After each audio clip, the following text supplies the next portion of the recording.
Hello everyone, welcome to another Falcons Weekly Webisode. Your host Damon Markiewicz, and joined again by the President and General Manager of the Springfield Falcons, Mr. Bruce Landon. And Bruce, we gave you a couple weeks off, but nice to have you back on. It's great to be back on. A lot of hockey to talk about, and I know Rob Riley's been on and doing these great job of getting the word out to the fans of what's going on here in Falcon Land. Yeah, a lot going on. The regular season has started. We're 2 weeks in, and there really is no slow time right now. Each week seems to get a little bit busier as we go. But just want to remind everyone and thank the presenting sponsor of these weekly webisodes, Conca Sport and Fitness, 1425 Westfield Street in West Springfield. Check out Conca Sport and Fitness. We really appreciate them and all the hard work they've done. Jumping on board here, title sponsorship. We're going to make sure we take care of the fine crew out there, Steve, the owner, and his great staff there at Conca Sport and Fitness. So don't forget about them, and don't forget about the social media streams there. Go to falconsahl.com. Check out the official Facebook, official Twitter. A lot going on this time of year as we get 2 weeks into the regular season. Right now as we film this, the Falcons 3-2. And Bruce, I wanted to focus a lot on this show. We've got about 10, 12 minutes, or if we go longer like we usually do, we can do that, about opening night. There was so much that went into the opening night, and you get a lot of questions, I get a lot of questions about just the behind-the-scenes things that go into putting that special night on. I want to start with this fine thing here. I just want to hold the Calder Cup, so I brought this in and I'll hold it the whole show. The miniature Calder Cups that were given out to the special guests that we had here, honoring the 89-90, 90-91 Calder Cup teams.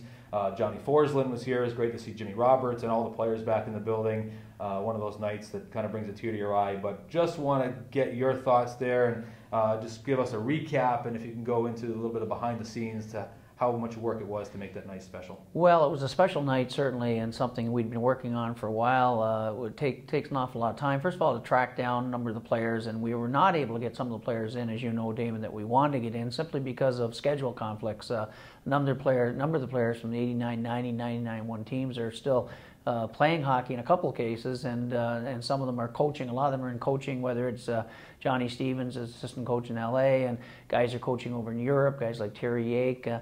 So it was hard to track down some players, and even a player like Chris Tansel, who I spoke with, who wanted to come in so badly, but he's coaching a traveling youth hockey team, and they happen to be, I think, in Kansas City or somewhere that weekend for a tournament. So it was hard to get a hold of some of the guys, and some we just we couldn't reach. So we decided to go with those that we could, and we had good representation, as you know. And I think probably in hindsight now, with the way the whole ceremony went, it was a nice number to have. Had we had many more than that, it probably would have dragged out way too long, especially with our players waiting on the blue line to get going in a game we had to play. So it was tracking down some guys, getting them in. The ones we had a blast. It was so much fun to reminisce with Jimmy and John Forsland, who, as you know, handled the MC duties. And boy, oh boy, that man's got star power. He was fantastic out on the ice with the microphone, handling that whole MCing that ceremony. And Jimmy, who is a great storyteller, and Shawnee Evans and Mike Walsh and Robbie DeMaio and Michelle Picard. We had a chance to catch up along with Chapman and Scotty Daniels and Eddie Tyberski, our trainer,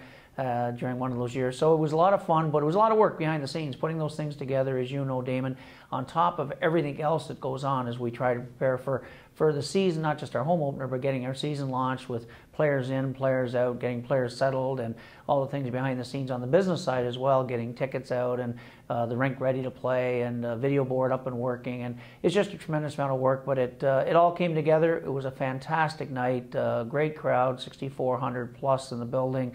The only problem was the end result. We lost the hockey game, but those are things we've said all along we can't control. When the pucks drop, we can control all the other things. And I thought the feedback we're getting from fans and even from some corporate sponsors that were at the event said it was fantastic. They had a blast. The kids had a good time. And it's what we try to do, is just have a real fun night for our fans, and hopefully the team puts on a good show, as they did the next day, an afternoon win over Manchester in front of a much smaller crowd. But a great Calder Cup event.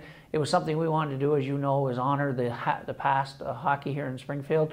And we have another one coming up, I believe, in December, which will honor the 70, 71, and 74, 75 teams. So we have to get cranking on that one pretty quickly. Just quickly touch upon the jerseys. I got a lot of questions on the jerseys that we wore in the opener.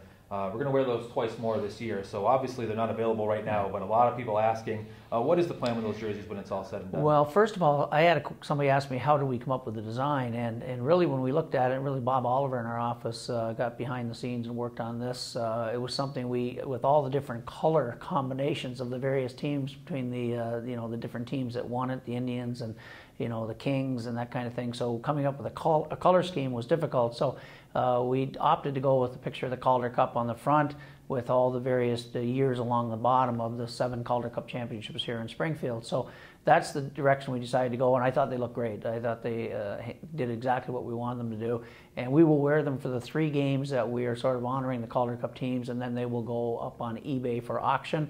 And I think it's going to be a pretty big demand for them. Absolutely. Damon Markiewicz along with Bruce Landon coming to you from the Mass Mutual Center here this week. Another weekly webisode presented by Conca Sport and Fitness, 1425 Westfield Street in West Springfield. We appreciate Conca Sport and Fitness for all they do for our fine organization coming on board, making these webisodes possible. And Bruce.